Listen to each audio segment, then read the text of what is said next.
Hello and welcome, I'm Andy Richmond and thank you for joining us for our look at the Cincinnati Bengals visit to the Detroit Lions, which is brought to you by NFL Insight. We'll be covering a look at the betting markets, reflecting on previous games between the two teams and how they have started the season. We'll also take a look at the important tactical elements within the game before we round out our preview with a small sample of our live match trading statistics, which form the basis of a lot of our trading decisions and strategies that we perform on Sunday night when we trade these games live. Well, first of all, let's take a look at the prices on the game and how they compare with those offered by the bookmakers and with our NFL Insight tissue price, which we have available for every game that we trade to give us that all important marker in the market. In this instance, we agree with the market, and there really isn't that much juice in the prices, with our tissue being only a couple of ticks away from where the prices are at the moment.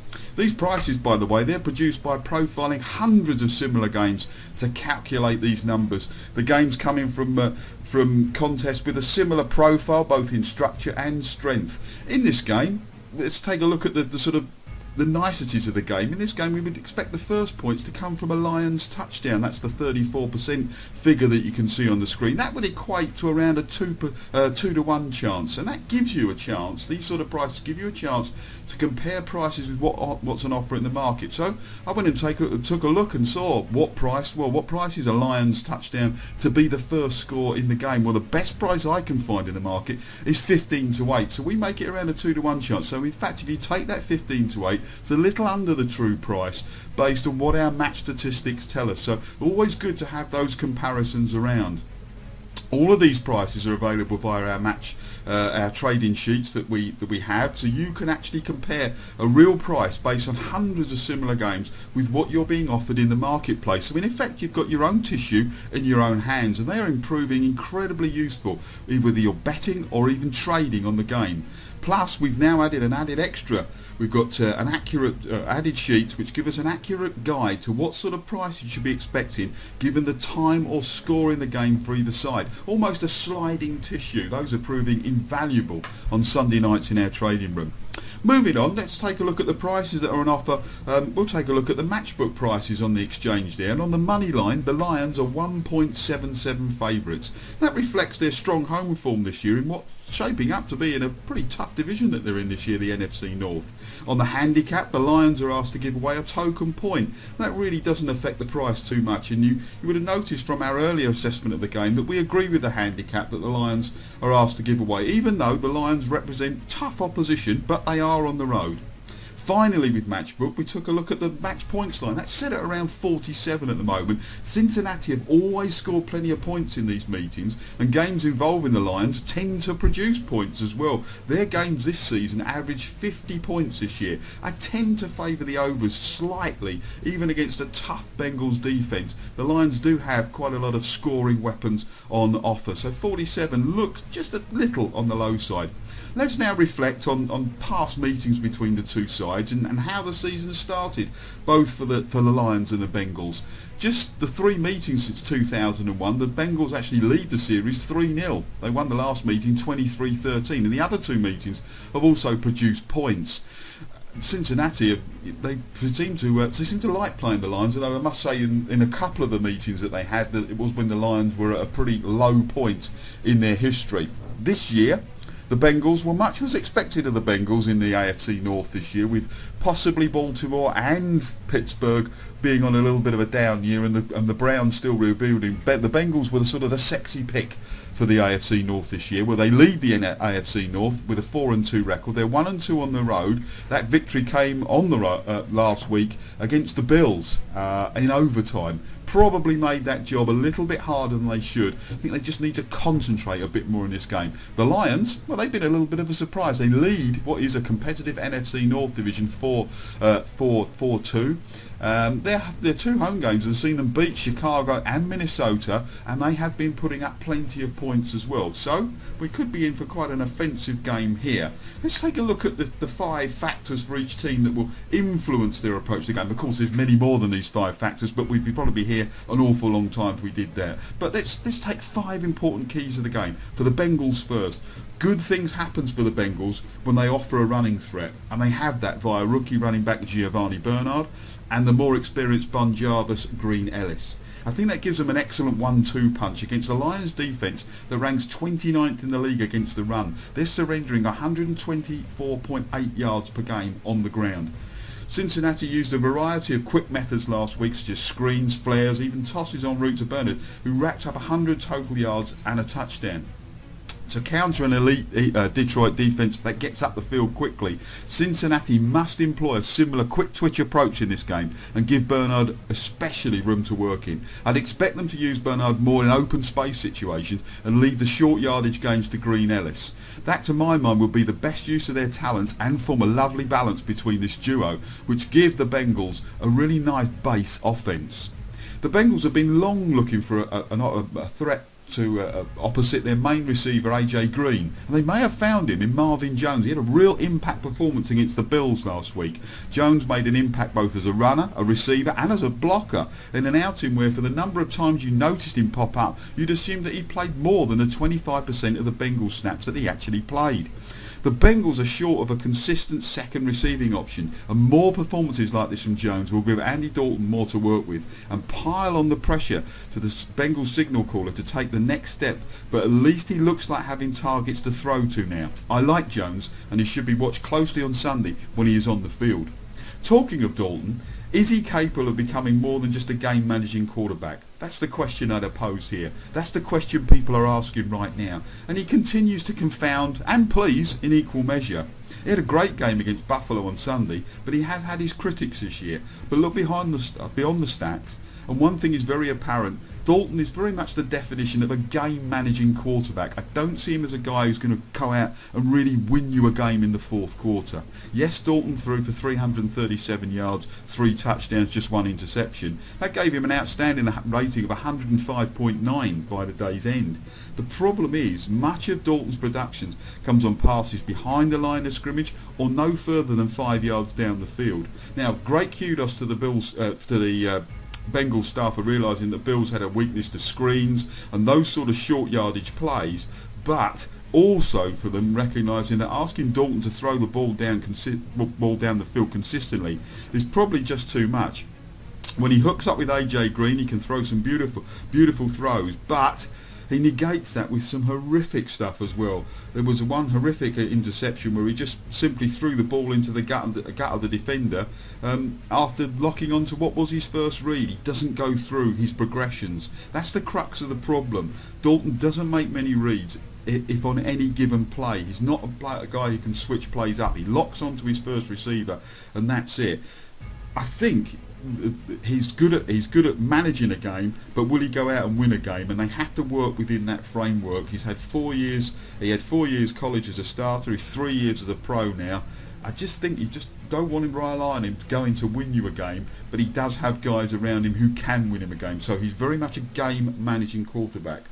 As great as the Bengals have looked at times this year, they do need to be far more consistent this year. If they're serious about taking the next step. They allowed 14 straight points in the second half to a Buffalo team that were led by an undrafted free agent who had 1 career NFL start under his belt, and that just didn't inspire confidence in me. While Cincinnati came out firing in the first half offensively, the calls and performance seemed to suggest the team became a bit complacent after the half. And that's not to mention Cincinnati, 3 weeks ago, they dropped a game to Cleveland without scoring a touchdown. So there's a little bit of yin and yang in the Bengals offense this year and performance as a whole. They need to keep rolling consistently if they are to maintain that lead at the top of the AFC North. Defense. Despite a defense that ranks amongst the league's top 10 units, Cincinnati's victories have come by just an average of 6 points. And defence is an area they must continue to concentrate on, especially as the Lions' offence has plenty of options and ways to put points on the board. The pass rush led by Geno Atkins is solid and dominant no matter what the personnel involved are, but they need to watch their run defence, which was sloppy against the Bills, and they gave away 60 yards in the first quarter alone. Buffalo ended the day with 130 yards rushing after Cincinnati cleaned up those issues in the second half. But a better team will take advantage and not let up, and the Lions do have a running threat with Reggie Bush. It's a strange issue from what is normally to pick on from what is normally a dominant Cincinnati defensive front. I don't expect the issue to linger, but it just sets a slight worry in my head. They need to be more consistent on defence. Let's take a look at the Lions now. The first thing you think of the Lions, you think of probably Calvin Johnson. Is he 100% fit at the moment? Of course, he missed the game a couple of weeks ago. Didn't look entirely fit last Sunday. Played just 39 of Apostle's 76 snaps, while he'd only come out of 4 total snaps in weeks 1 to 4. He was targeted seven times, twice over 10 yards down the field, but he dropped 2 of those passes and could have come down with the other 2. And it just doesn't seem quite. It was a really un-Johnson-like performance, and I just wonder. He'll be prominent in player performance and touchdown markets again this week, but I think he's very little value at the moment. The Lions need to find ways to compensate for his downtime. I don't think he's quite there yet. One of the ways they can do that is using tight end Big Joe Furia. He had 3 TDs from 3 catches on Sunday. Quite a stunning performance. The tight end showing better form in his run blocking than I was expecting, based on his reputation coming out of UCLA. But he really is one of these new types of tight ends. Guy with good handling skills, can do most things. I'm not sure this guy. I don't think he's got a basketball background, but there are lots of guys like that. What really stood out though is how tough his catches were. All 3 of them were contested at the point of the catch, but Furia was athletic enough to get his body in a perfect position, and so strong enough hands to hang on all the way to the ground. He's got 5 touchdowns already on the year for the Lions, and it looks like the Lions have finally found a red zone threat opposite Johnson that Brandon Pettigrew and Tony Scheffler never quite developed into, and I expect to see an increased role for Furia this week. We looked at the Bengals run game earlier, and the Lions run defence needs to improve fast. It's an area that the Bengals might really start to exploit. Earlier in the season, people like Nagomido Sue and Nick Fairley and company were playing the run on the way the pass rush as they were supposed to. This means staying alert for the potential of a run and locating the football. It does not mean charging up the field and improvising which gaps to attack right off the snap. That's what they've been doing lately, notably Fairly. The Bengals will see this coming. They like to run traps and draws. They're perfect calls to use the Lions' aggressiveness against them. They must stay disciplined on run defence and not go charging up the field. Detroit must get back to being more fundamentally sound against the run. The kicking game. This is often underplayed in its importance, but I've always thought it matters a great deal. It's one of those little areas that you need to get right. The Lions are not performing in that area at all this year. I have a feeling this may well come and hurt them at some point. The punt and kick return games remain broken. Michael Spurler has got 127 punt returns yards on 16 attempts. That works out to 7.9 yards per return. Now that's not too bad. Puts them 16th in the league, yet 57 of those yards came on 1 return. Take that return away and the average plummets to 4.6 yards per 10. That would rank Spurlock next to last amongst all the qualifiers. Both Spurlock and the blocking in front of him look better in Cleveland. They need to keep working at it against Cincinnati to help win the field position battle. The potential is there, as the coverage units, which boast many of the same players, are outstanding, but that field position battle will be lost if that kicking game does not improve. Finally, Lions quarterback Matt Stafford is on the edge of the elite at his position in the NFL. He's good, but not great yet, although he has the potential to be. His first half performance against the Browns was ugly, but you couldn't argue about how he rallied the team around him and improved as the game progressed. It would be nice to Stafford to revert back to his strong starts to games. He struggled in the first half in Cleveland, struggles which echo back to 2012. Stafford and the passing offence have largely avoided these problems in 2013, but it's vital to get out to a quicker start versus the Bengals. Having a healthier Calvin Johnson should help, but they must not slip back to those slow starts against the Bengals team, which is well placed to take advantage. I mentioned at the top of the show our exclusive trading stat sheets, and these have lots of information about how the sides have responded in certain situations before and how often they go on to win a game in certain situations. These give you a guideline and price to compare with what is on offer at that point from the bookmakers. Here you can see what the true prices should be in the following situations at half-time, and we also take a look by comparing games of a similar nature of how likely situations are likely to happen throughout the game in our live trading room on Sunday night.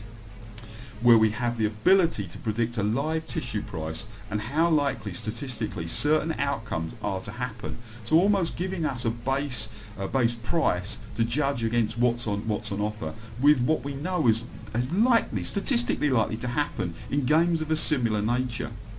Here we can also look at games of a certain margin in the second half. And I've already mentioned we have now developed a spreadsheet, which is a dynamic spreadsheet, which can price the match throughout the game depending on the current score, the margin of victory at the victory at that time, and the time elapsed within the game, giving us a live tissue price at that point in the game. Now these prices are based on hundreds of similar games, so it's a very, very strong sample size, and those sheets are exclusively available as part of our Insiders Club.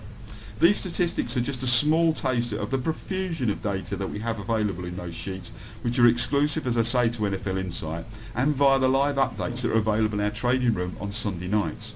It makes us able to assess match situations and the odds available at an instant, and to make trading decisions from them. Match previews, such as this one that you're watching now, are just a small part of what we do at NFL Insight.